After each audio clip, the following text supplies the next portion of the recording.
Chapter 9, problem number 34. So, an airplane propeller is 2.08 meters in length from tip to tip with mass 117 kilograms and is rotating at 2400 RPMs or revolutions per minute about an axis through its center.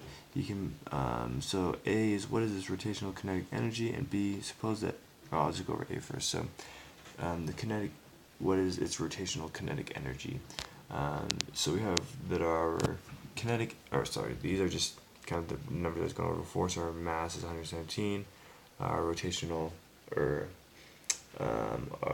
rotation is 2400 RPMs, and when we convert that to radians per second, it's 40 times 2 pi, which equals 251.33 radians per second. So anyways, so this, to find our rotational kinetic energy, we use 1/2 times moment of inertia times our rotation squared.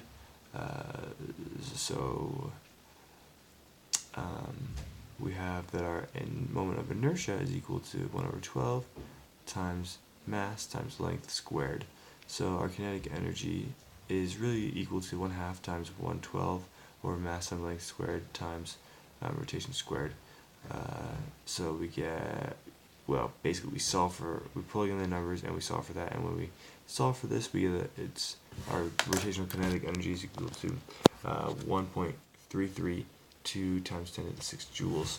So part B is, suppose that due to weight constraints, you had to reduce the propeller's mass to 75% of its original mass, but you still need to keep the same size and kinetic energy. What would its angular speed have to be in RPM? So our new mass is 75% of our old mass, which it gives us 87.75 kilograms when we solve for it. So our new kinetic energy, we still use the same kinetic energy equation, and we can still plug in all of the numbers. We have our kinetic energy now, which is 1.332 times 10 to the 6. So essentially we're just solving for our angular speed or rotation.